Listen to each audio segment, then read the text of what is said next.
Hey everybody, thanks for sticking around.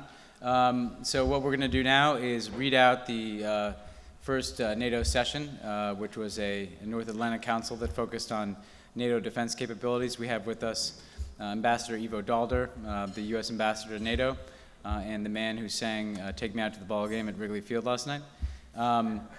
Tomorrow, as you know, the President will have the ISAF session on Afghanistan in the morning. And then he will have the session with NATO partners following that in the afternoon. And then he'll hold a press conference. So we'll keep you updated on those developments tomorrow. But we'll turn it over to Ivo to do the defense capabilities piece. Thanks, Ben, and thanks all for staying up and out here. There's another ball game that you missed, but I was in the neck. I couldn't sing. Anyway. 18 months ago, we had our last summit at NATO at Lisbon, in which we agreed to set the stage to revitalize the alliance ready for the 21st century. We would try to figure out how NATO could be ready, fit for purpose, for the threats that we face today and tomorrow. And we decided there that we would deploy and develop a territorial missile defense system, that we pursue a set of critical capabilities to make the alliance ready to meet the challenges of today and tomorrow, and to do an overall review of our deterrence and defense posture. At Chicago, we are delivering on the promises that we had in Lisbon. The leaders today in the first formal NAC session took stock of where we stand, and they made a number of fundamental decisions to make sure that NATO will have the right capabilities. NATO will develop what we call a NATO Forces 2020 concept, a concept whereby NATO, in 2020, 8 years from now, will have and continue to have the capabilities necessary to address the threats and the challenges that we face. We also adopted a deterrence and defense posture review that showed what the appropriate mix of conventional, nuclear, and missile defensive forces should be in order to enhance our deterrence and defense capabilities. And we agreed that NATO should be prepared to consider reciprocal reductions in non-strategic nuclear forces deployed in Europe. Among the critical capabilities that we focused on today in the session and that was decided was the decision regarding missile defense. The leaders at the end of the session declared that they would agree to have an interim NATO ballistic missile defense capability. What does that mean? It means that NATO will now have an operationally meaningful ballistic missile defense mission. It will be limited in the initial phase, but it will expand over time. It will, as of today, provide real protection for parts of NATO Europe against ballistic missile attack. We agreed to a set of command and control procedures for ballistic missile defense. We designated the Supreme Allied Commander Europe, Admiral Jim Stavridis, as the commander for the ballistic missile defense mission. We have tested and validated the command and control capability by all 28 allies. We have agreements with 4 countries, Spain, Turkey, Romania, Poland, to host U.S. missile defense assets. Allies themselves have committed to invest over $1 billion in command and control and communications infrastructure needed to support the NATO ballistic missile defense system. And the President has directed the transfer of the operational control of the radar in Turkey to NATO. U.S. missile defense ships are already in the Mediterranean, and they are able to operate under NATO command, under NATO operational control when necessary in a crisis. As I said, this is the beginning of the deployment of ballistic missile defenses. The initial operational capability should be achieved by 2015, and by 2018 we will have a fully operational capability for NATO ballistic missile defense.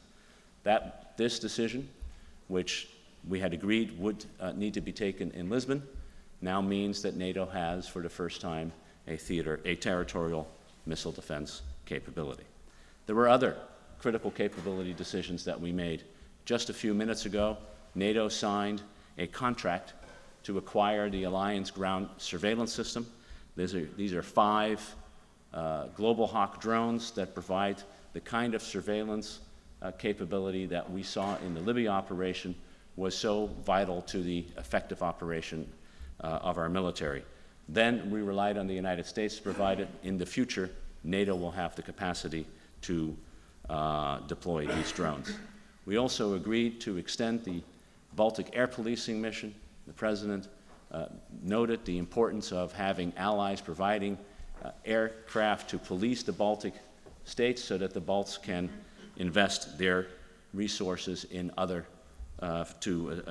into other operations, including their very important commitment to Afghanistan. And we supported the Smart Defense Initiative by the Secretary General, where in a time of austerity we are promoting more specialization and more multilateral cooperation in order to make sure that the European defense euro or kronen or indeed the US dollar goes further than it would if we were spending it by ourselves. Finally, as part of the Deterrence and Defense Posture Review, as I said, we looked at our nuclear posture as well as our conventional and our missile defense posture. With regard to the nuclear posture, we reaffirmed, as we did in Lisbon, that NATO will remain a nuclear alliance for as long as nuclear weapons exist, and as long as we have nuclear weapons, that those weapons will be safe, secure, and effective. But we also affirmed that NATO will look at ways to further reduce its reliance on nuclear weapons, and we recognized the value of national negative security assurances that the United States and other nuclear powers have made, that we will not threaten to use nuclear weapons against other non-nuclear weapon states who are in full compliance with their NPT, nuclear non-proliferation obligations. And we agreed that we would pursue further reductions on a reciprocal basis of nuclear weapons in Europe. So those were the major decisions that the leaders reached today. As I said, they were the implementation of the kinds of vision that we had laid out in Lisbon 18 months ago. In that sense, we promised in Lisbon and in Chicago we were able to deliver. And with that, I'm happy to take some questions. Karen? I wonder if you could tell us what the discussion about Syria consisted of, and whether there was any indication that Turkey, as it has said publicly recently, would discuss implementation or evocation of Article 4 or indeed Article 5. There was no discussion in the session today about Syria, and there was Turkey raised issues related to capabilities, did not raise the issue of Syria or Article 4 or Article 5. Sure. Can you talk about why there is virtually no talk formally within the alliance about Syria? The Secretary General said that NATO has absolutely no intention of taking any action inside Syria. And I'm wondering, many on the Hill, some of your predecessors have said that's a really bad signal to send to President Bashar al-Assad, given the fact that you have recognized that the Annan plan isn't working, and he feels that he can completely continue with impunity because there's absolutely no credible threat of a military action. As I said, the issue didn't come up. There are at present no planning going on related to a NATO role in Syria. The situation in Syria is indeed a negative one. We are continuing to find ways to put pressure on the regime to abide by the Annan plan, to implement it. We will continue to find different ways of pressure, and at the moment, that does not include an active discussion on NATO issues. It's a wise idea to publicly say that you had absolutely no intention of doing anything. Well, let me say a couple things on this. First of all, as it relates to NATO planning, a NATO ally has to come forward and request that type of planning. So that's a circumstance that hasn't taken place. We'd obviously take any requests of that nature seriously if it were to be made. So that's something that we'll be monitoring going forward.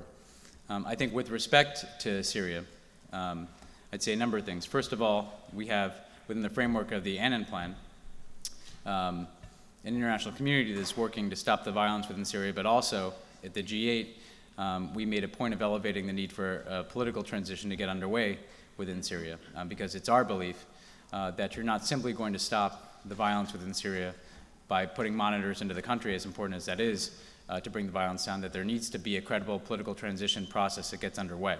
And so the G8 focused on this as a major topic of discussion.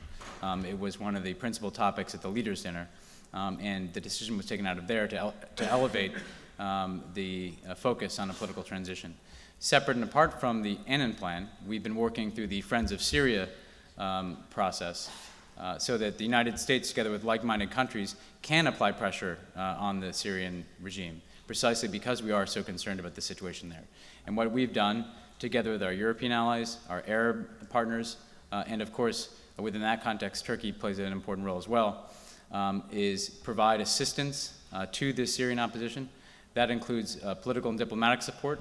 The U.S. has also taken the step of providing non-lethal assistance, such as communications equipment, medical equipment, humanitarian assistance, as well as, again, helping them determine a roadmap for an inclusive future within Syria. And we've also coordinated sanctions. And I think when you look at the pressure that has had the most effect on the Assad regime to date, it's the fact that they are seeing a significant drop in their revenues and their ability ultimately to sustain themselves because of the coordinated sanctions that we've done through the Friends of Syria grouping. We've also decided, however, that a military intervention of the nature that we did in Libya would further militarize the situation in ways that wouldn't necessarily protect civilian life. That unlike Libya, you don't have pockets of the country that can be protected by civilian protection zones. You've got security forces intermingled with the population, and that the introduction of greater military intervention from outside or arms to groups within Syria could further militarize the conflict in a counterproductive way. So our focus right now is working on the tracks that we have. Let's send a clear message that there needs to be an end to the violence. Let's get monitors in the country to support that initiative. Let's begin a political transition. And within that context, let's also provide support to the Syrian opposition. And let's continue to put pressure on the Assad regime, including through a very robust and coordinated set of sanctions.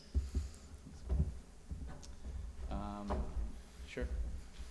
2 weeks ago, in front of the Council on Foreign Relations, you said you were convinced that French troops would be still in Afghanistan in end of 2014.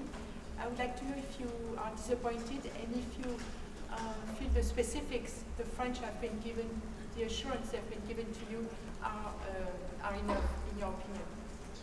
Well, I think what I said is that French troops would still be in Afghanistan in 2014, and indeed President Hollande has announced that he will fulfill his campaign pledge of withdrawing combat troops, but there will remain a presence within the NATO-led mission of ISAF through the end of that mission, which is the end of 2014. And in that regard, I think France has fulfilled, has continued to remain committed to the decision we laid out in Lisbon, which was in together, out together.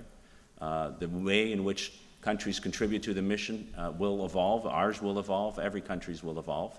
And France will, in the future, focus more on training than it has in the past, and that is perfectly appropriate because we are increasingly shifting responsibility to the Afghan National Security Forces for the security of the country.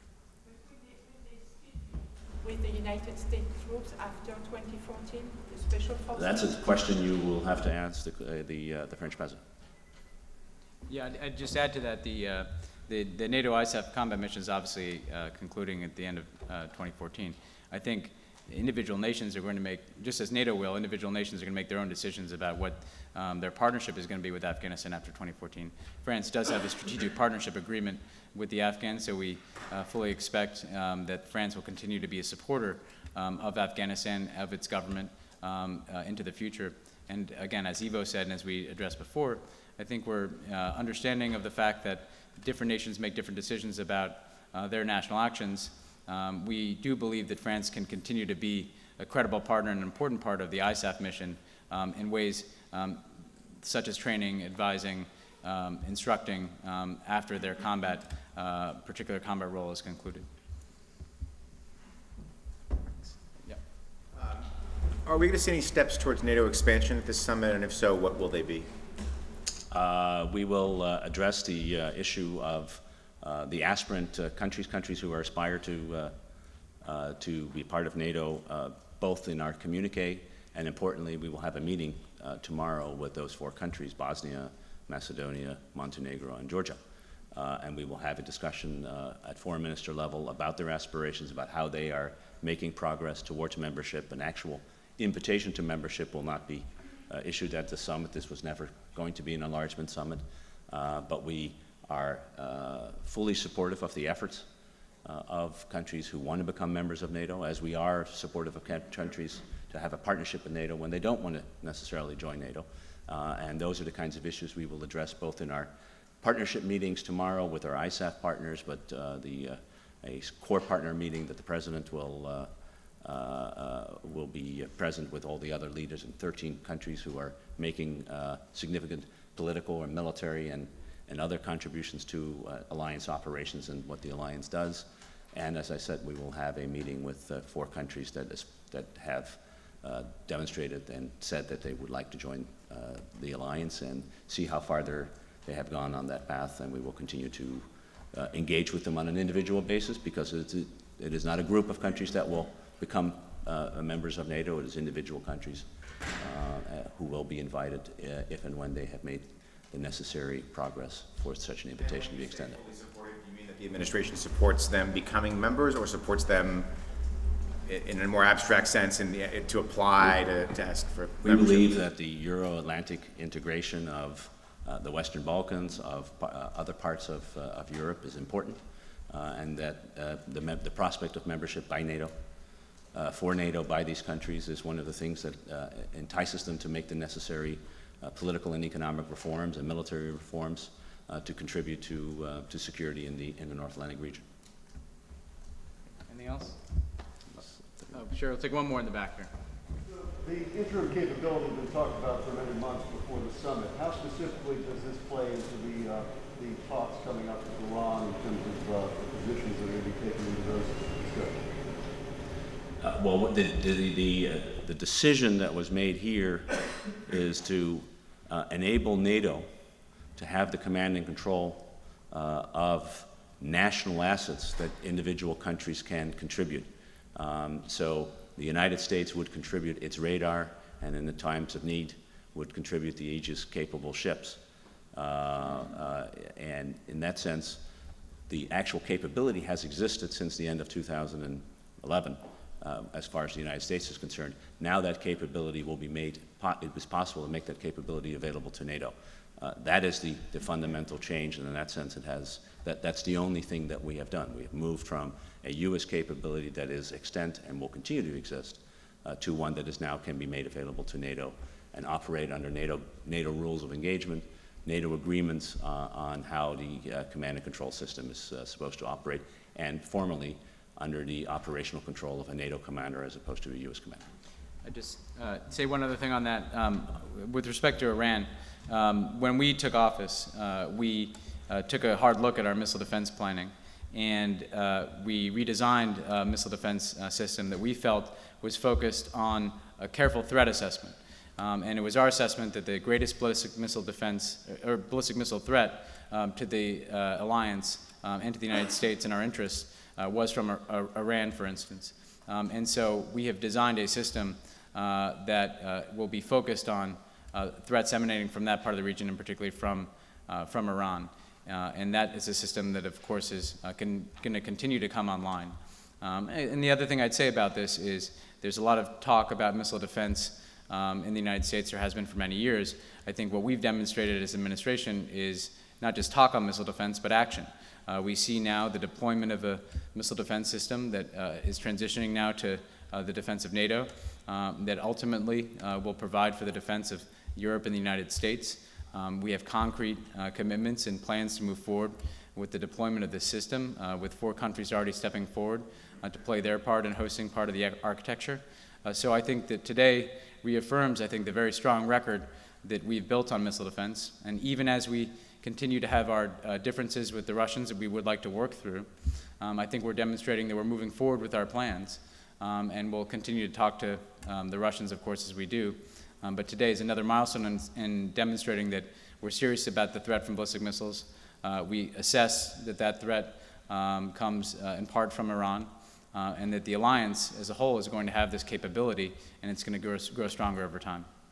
Great. Or one more from Ann here. Yeah, following on that, and forgive me if you went over some of this, how far across Europe does the interim capability mean the shield extends, and how is that different from IOC in a couple of years? So will there be more of Europe covered?